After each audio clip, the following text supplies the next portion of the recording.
I never thought I'd be the guy writing something like this, but here I am. My name's Mike, and for the last 5 years I thought I had a pretty solid marriage with Lisa. She's the kind of woman who always had a sharp tongue, quick to throw a snarky remark, and she had this way of acting like she was above everyone else, especially when she was annoyed. Honestly, I loved her at first because she was fiery, confident, and smart. But somewhere along the line, that fire started to burn out, replaced by a lot of bitchiness and lies. We met in college and things moved fast. We got married right after I finished grad school, so I guess I was pretty naive about relationships then. Lisa always had this way of making herself seem like she was doing us a favor by even staying with me. That's how she acted, like I was lucky to have her, and if I didn't keep up, she'd find someone better. That attitude rubbed me the wrong way sometimes, but I loved her enough to overlook it. At the start, everything seemed normal. We moved into a decent apartment, I got a good job, and she kept busy with her own stuff. But then little things started bothering me. She was more secretive about her phone. I'd catch her deleting texts or changing her passwords. She'd brush it off, call me paranoid or insecure. She'd say, "You're just jealous because I'm too busy for your stupid insecurities." That's Lisa, always deflecting, always lying. Then there was the business trip. I had to travel out of town for a week for work. She was a little more bitchy than usual before I left, snapping at me about how I was never around, how she was tired of waiting for me to get my career together. That should have been a red flag, but I brushed it off. I was trying to focus on the trip, thinking I'd be back soon and everything would go back to normal. Little did I know, that trip would change everything. I remember waking up the morning I left and she was already acting distant. No real kiss, no be careful, just her usual smirk and a quick whatever when I asked if she needed anything. I didn't think much of it. She's like that, moody bitchy, always with some excuse for her attitude. I packed my bag, kissed her goodbye, and set out for the airport. I didn't suspect that in her head she was already planning her next move. That trip was the beginning of the end without me even knowing it. The trip started off fine, honestly. I was busy with meetings all day, so I didn't have much time to think about her mood swings or what might be going on at home. But then, on the second night, I started noticing strange things. My phone buzzed with a message, nothing unusual in itself, but it was from an unknown number. The message said, "Can't wait to see you tonight. Don't forget, I'm counting on you." The handwriting looked like a woman, and my stomach sank. I stared at it, trying to make sense of why someone would send that kind of message to my phone. I checked her social media, her texts, everything I could access from my hotel room. Nothing obvious at first, just her usual posts about work and her bitchy comments to friends. But then I remembered she was acting weird that morning, short replies, rushing me out the door, that fake smile when I was leaving, and I found a second message, hidden in the deleted folder of her messages, from someone named Matt. Just a simple "can't wait to see you later, thinking about last night." I froze. That's when I started piecing things together. I remembered her scrolling her phone nervously when she thought I wasn't looking, her changing her passcode last week, which she'd never done before. I felt sick. It wasn't just a one-time thing. She was sneaking around behind my back. All the times she claimed she was busy with work or hanging out with friends, she was lying, and I knew it. The next day I couldn't focus. I kept replaying that moment from the night before, trying to find some explanation that didn't crush me. But I knew she was cheating. And not just with some random guy. I was pretty sure it was with my boss, Mark. They'd been working late together more often, exchanging texts that seemed off. She'd always defend him, act like he was just another douchebag in her life. But I could see it now. She was lying about everything, hiding something huge. I came back home after my trip feeling like I'd been punched in the gut. The house was quiet, too quiet. And when I walked in, I noticed her phone was on the counter, screen lit up. I couldn't resist. I grabbed it when she wasn't looking, knowing I'd find something. And I did. A string of texts from Mark talking about how much he wanted her, their secret plans, and even a few suggestive images she sent him last week. It was all there, plain as day. She had lied to my face, to my own eyes, for months. I felt like I was drowning in a sea of betrayal. I stood there holding her phone, staring at the terrible reality I'd uncovered. My mind was a jumble of anger, hurt, betrayal, everything hitting me at once. How could she do this? How long had she been lying? All those nights she claimed she was working late, the sneaky texts she avoided showing me, her bitchy attitude whenever I tried to get close. Was it all just a cover for this affair? I didn't even know who she was anymore. I knew I had to confront her. I couldn't keep pretending. Everything was fine. When she got home that evening, I was already waiting in the living room, the phone still in my hand. She walked in like nothing had changed, that typical smirk on her face. God, I hated that smirk now. I looked her dead in the eyes and said, "Lisa, who the hell is Matt, and what were you doing with him?" Her face froze for a second, then she rolled her eyes and scoffed, "Oh, please, you're overthinking this. It's just work stuff, you're paranoid as usual." I felt my blood boil. I slammed her phone on the coffee table. "Stop lying. I found the texts, Lisa. You've been cheating on me with my boss, Mark. How long has this been going on? How many nights have you been sneaking around just to see him? Tell me the truth now." She crossed her arms, her bitchy attitude kicking in full force. "You think I owe you explanations? Honestly, I don't even know why I'm wasting my time with you. Yeah, I've been talking to Mark, so what? It's not like I owe you my every move. You're never around anyway. You're always at work. Always busy with your stupid career. Did you ever think maybe I needed someone who actually paid attention to me?" The way she spat those words at me like I was the one at fault made my stomach turn. I couldn't understand how she could be so callous, so selfish. I told her I was done with the lies, the cheating, the fake smiles. I told her I'd never forgive this. But she just shrugged and said, "Whatever. You're just jealous because Mark is better in bed anyway. Maybe you're not enough for me anymore." That was the moment I realized she was beyond saving. She didn't care. She was only thinking of herself, as always. The emotional punch was brutal. I felt like I'd been punched in the chest. Part of me wanted to break down, to scream at her, to throw something. But I just stood there, numb. I'd allowed her to gaslight me for so long, to lie to my face, and now I saw clearly that she was a bitchy, manipulative liar who only wanted her own pleasure. I was stupid to think I could fix this. I was stupid to think I ever really knew her. All that time I loved her, trusted her, and she was just playing me like some fool. After that confrontation, everything changed.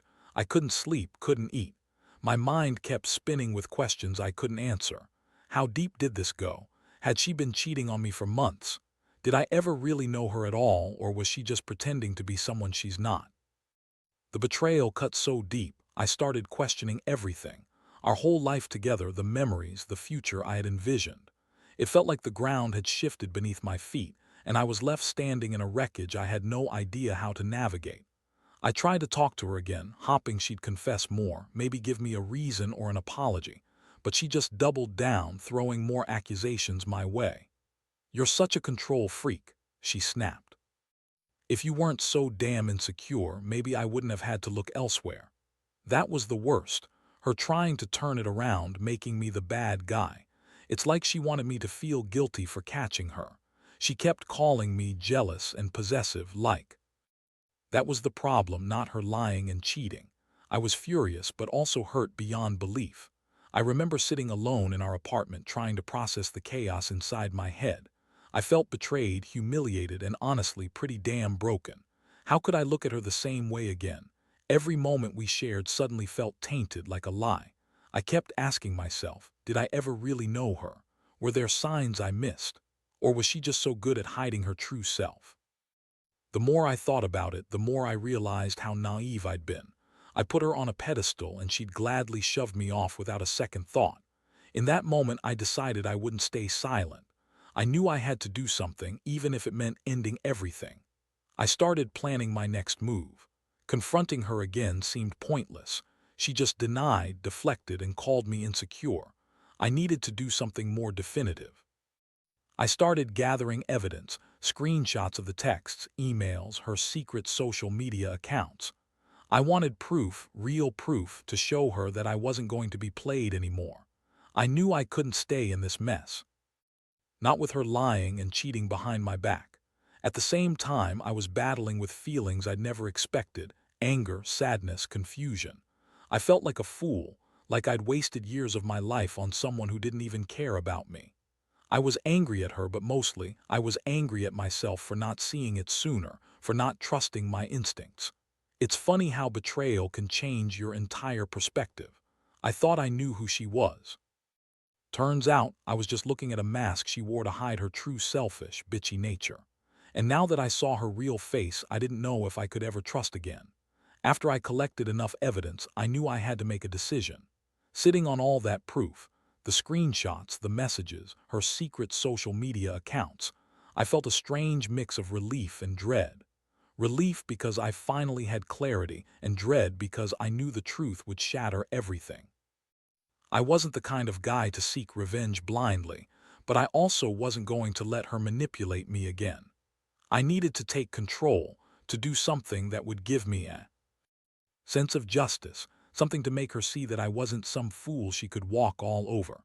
So I arranged to meet her one last time. I told her I had something important to say, that I wanted to talk face to face. When she arrived, she was still her bitchy self, rolling her eyes like she didn't care. I pulled out my phone, showed her the screenshots, laid everything bare.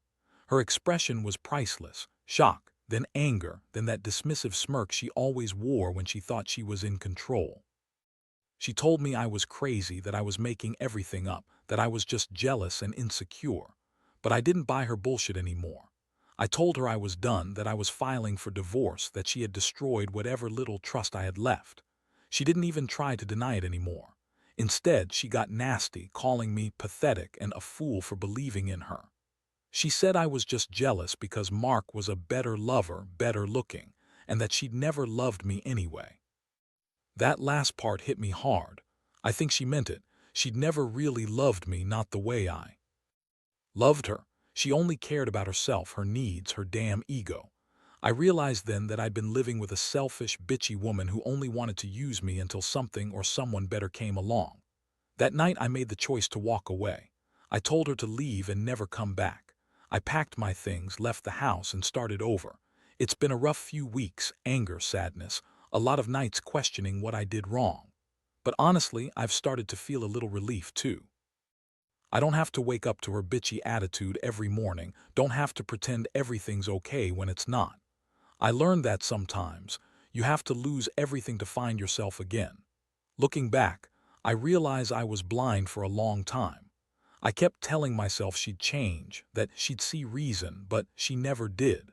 She was just a manipulative, selfish woman who thought she could cheat her way through life. Now I see that I deserve better, someone who respects me, who's honest, and who doesn't lie or cheat behind my back. That's what I'm focusing on now: rebuilding, healing, and moving on. I do know what the future holds, but I know I won't be lied to like that again. And honestly, that's the best revenge I could ask for. Since walking away, I've felt a strange mix of relief and clarity I never really had before. The pain of betrayal still lingers, but it's gradually giving way to a sense of freedom. I realize now that I spent so much time trying to hold on to something that was never really there, something built on lies, manipulation, and her selfishness. I was blind to how bitchy she could be, how she would twist every situation to her advantage, even if it meant hurting the people who loved her most. What's been hardest is the realization that I never truly knew her. I mean, I always thought I did, but now I see she was just acting, pretending to be the woman I married. All those years I was living with a mask, one that cracked wide open when I uncovered her affair. Her lies, her cheating, her constant deflections, they were never about me. It was about her needing validation, excitement, and ego strokes from someone she thought she could get away with. Mark was just the latest in a long line of guys she used to boost herself to feel alive. But I've learned a lot from this nightmare. I've learned that trust isn't something you just give away blindly, and that sometimes loyalty is worth more than any fancy job or career success. I've also learned that not everyone is worth fighting for, especially if they're determined to destroy what you have. Sometimes, the best thing you can do for yourself is walk away, rebuild your own life, and leave the toxic behind. Honestly, I don't regret catching her. I don't regret finding out the truth, because even though it hurt like hell, it forced me to see the kind of person she really was. And that's a gift. Knowing the truth, no matter how ugly, helps you move forward. I'm not perfect and I still have a long road ahead, but I feel lighter, freer. I know now that I deserve honesty and respect, not secret texts and bitchy lies. So yeah, that's my story. I guess I just want to say to anyone out there who's been betrayed, sometimes you have to face the ugly truth head on. It hurts like hell, but it's better than living a lie. Don't settle for someone who treats you like you're nothing. Because at the end of the day, you only get one shot at life, and it's worth more than some selfish, lying bitch who only cares about herself. Trust me, I've learned that lesson the hard way.